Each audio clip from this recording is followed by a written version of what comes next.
Shalom a todos meus irmãos, a paz do Mestre Yeshua, tudo bem com vocês? Estamos aqui em mais um vídeo do canal. Eu sou o Pastor Alan e estou aqui para ensiná-los a respeito da Palavra de Deus, para que a gente possa se esforçar para que naquele grande dia estejamos juntos com Cristo na eternidade. Então, fica comigo até o final e já vamos para o tema do vídeo de hoje, que é os idólatras da política. Exatamente, meus irmãos. Hoje o tema é esse, porque nós estamos no ano de 2024, né? E esse ano é um ano de política, né? De eleição. Então, o que a gente tem visto é que muitos que se dizem servos do Senhor têm adentrado a esses ramos corruptos e malignos e enganosos. E eles acham que estão fazendo a vontade de Deus. E até se utilizam do Evangelho para defender a sua postura, a sua decisão. Mas a gente vai ver hoje e agora se a palavra de Deus concorda com isso. Uma coisa que eu quero destacar para os irmãos é que religião, ela até sim, ela se mistura com a política.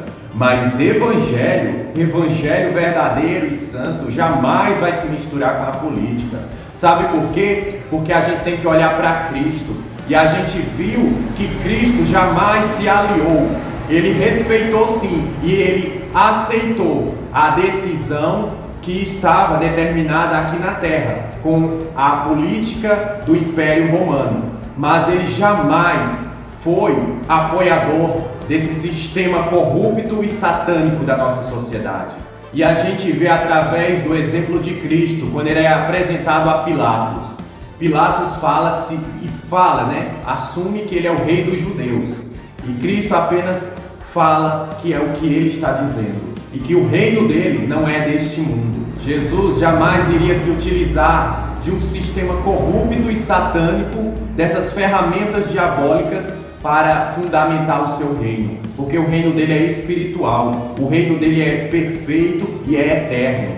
Então, dessa forma a gente viu que ele estava disposto a esperar o tempo do Senhor para reinar sobre a terra.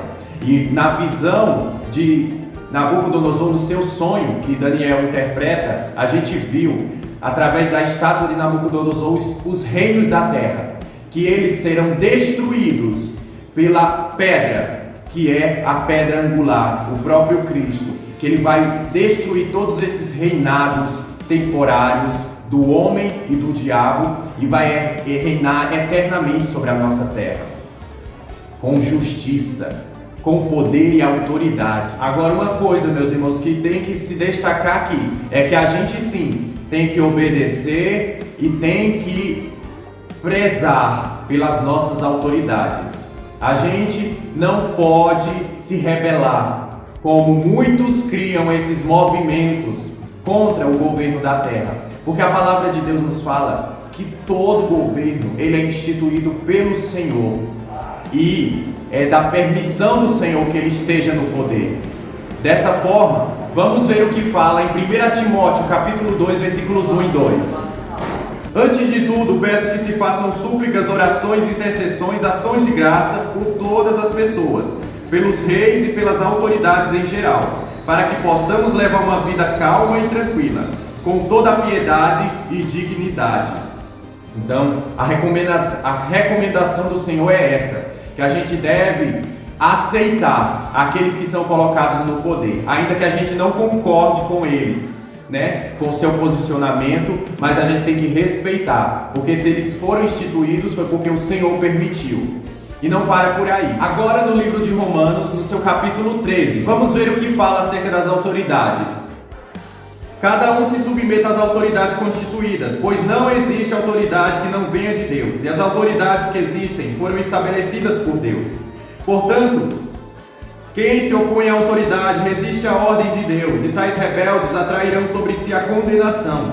De fato, não há razão para se temer os governantes, quando se pratica o bem, mas somente quando se pratica o mal. Então, dessa forma, meus irmãos, vemos aqui que a gente tem que obedecer e servir às autoridades até um certo ponto. Até o ponto em que eles falam de acordo com a palavra de Deus. A partir do momento que as autoridades vão estipular ou decretar alguma coisa que vá contra o Evangelho, a partir daí, assim, dessa forma a gente tem que desobedecer. Porque, como fala em Pedro, lá em Atos dos Apóstolos, capítulo 5, versículo 29, que é melhor obedecer a Deus do que aos homens. Então, esses movimentos que tentam colocar na cabeça das pessoas que devemos se rebelar contra o governo, isso é algo de Satanás, para dividir o povo, para conquistar através do caos. E isso não vem da parte do Senhor.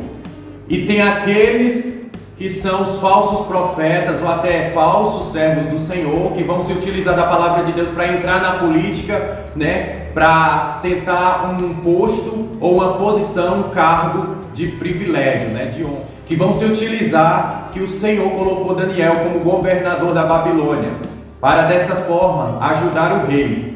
E dessa forma, com esse argumento, eles vão se achar no direito de também se colocar nessa posição. Mas vamos ver o que fala em Daniel 2:48.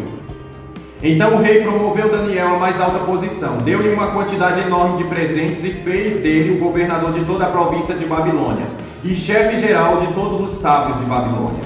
Então a gente viu aqui que não foi Daniel que quis se elevar, não foi Daniel que quis estar nessa posição, nesse cargo, mas foi Deus usando o próprio rei para colocar ele nessa posição. Outra passagem que eles se utilizam muito é de Davi, que foi rei de Israel. Mas vamos ver o que fala em 1 Samuel, capítulo 16, versículo 1. O Senhor disse a Samuel: até quando ficarás chorando por causa de Saul, se eu mesmo o rejeitei, para que não seja mais rei de Israel? Enche o chifre de óleo e vem, eu te enviarei à casa de Jessé de Belém, pois encontrei um rei para mim, dentre os filhos dele. Então vemos aqui também que Davi ele se tornou rei não porque ele quis ser rei, mas ele se tornou rei porque o Senhor o escolheu, o ungiu como escolhido para ser o rei de Israel, por causa do seu coração, segundo o coração de Deus. E outra passagem muito conhecida também que eles vão se utilizar para defender essa heresia, essa falsa doutrina deles, é também do cargo que foi posto para José do Egito. Vamos ver o que fala em Gênesis 45, versículo 8. Pois bem, não fostes vós que me enviastes para cá, mas Deus. Ele fez de mim um pai para o faraó, senhor de toda a sua casa e governador de toda a terra do Egito. Vemos aqui que mais uma vez não foi José que quis estar nesse cargo, não foi José que almejou, que ambicionou por isso, mas foi o próprio Deus que o recompensou pela sua fé, pela sua obediência, pela sua perseverança. Então, vemos que é um tremendo falso evangelho isso que eles pregam. E outra coisa agora a destacar são acerca desses falsos crentes, falsos cristãos que idolatram esses políticos corruptos, imundos, né, que só tem a enganar a população, que eles idolatram de tal forma que eles servem mais o homem do que a Deus. Vemos que a igreja do Senhor não foi chamada para defender homens, mas foi chamada para defender a Cristo Jesus como o único e suficiente Salvador de nossas vidas. E além disso, nós fomos chamados para evangelizar e não para politizar nada. Politizar são para aqueles que são carnais, que estão firmados nessa terra, que estão determinados apenas nas coisas passageiras. Mas aqueles que são servos de Deus verdadeiramente se preocupam com a evangelização. Não estão preocupados em ganhar votos, mas estão preocupados em ganhar almas para o reino dos céus. A gente vê que a dedicação e esforço deles pela política é muito maior do que pelo evangelho para Jesus, porque eles colocam até roupa para sair e defender o seu candidato.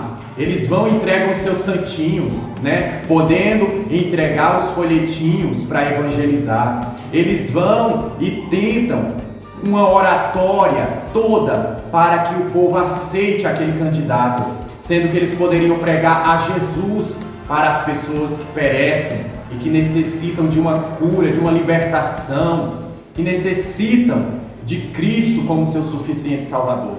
Mas não, a gente vê que eles, infelizmente, envergonham a palavra de Deus, desonram o Senhor. E muitos acreditam que a democracia é algo justo, mas no passado Deus ele quis que a teocracia fosse superior a qualquer outro governo, né? Porque a teocracia é quando Deus está no poder de tudo e de todos, onde todas as ordens partem do próprio Deus, da sua palavra santa. Mas infelizmente as pessoas se rebelaram e quiseram do seu jeito. E muitos acham e ainda falam que a voz do povo é a voz de Deus. Mas de maneira nenhuma, quando Jesus foi sendo crucificado, aquele povo gritando para Jesus ser crucificado, jamais que Deus queria isso. Mas Ele deu o seu Filho unigênito para que todo aquele que nele crê pudesse vir a ter a vida eterna. E Ele permitiu que isso acontecesse para provar que o povo é rebelde, é incrédulo, é desobediente e que a vontade de Deus é superior à vontade do homem. E vergonha mais ainda é muitos fazendo do altar do Senhor palanque político. E isso é mais terrível ainda. Mas ai desses que se utilizam da palavra de Deus tendenciosamente para defender os seus prazeres, defender as suas vontades, os seus desejos ocultos e maliciosos. Porque o juízo chegará para todos esses. Então o recado que eu tenho a deixar para os irmãos é: não se contaminem com essa política suja e imunda de Satanás, que só vem para enganar, para matar e para roubar. E muitos são os chamados, mas poucos os escolhidos. E da mesma forma são poucos os que serão salvos. Aqueles que renunciam esses benefícios temporários de Satanás. Então eu vou ficando por aqui. Que vocês possam ficar na paz do nosso amado Mestre Yeshua HaMashiach e que possamos estar em mais um vídeo do canal, se o nosso Deus Todo-Poderoso e Yahweh Tsebaot nos permitir. Fiquem com esse louvor para despertar o povo do Senhor. Eu vou falar, vou incomodar, vou bradar na terra o que Deus ordenar. E se o mundo ouvir e ninguém gostar, aí é que eu falo mesmo a verdade sem parar. Que pecado ainda é pecado, errado ainda é errado. Mentiu vai pro inferno, roubou vai pro buraco. A Bíblia é a verdade e não é relativa. Se quer chegar no céu, ora, louva e santifica. O céu não é uma praça pública que chega quem quiser com a vida toda suja. O céu é santo, lá só entra santo com a vida pura.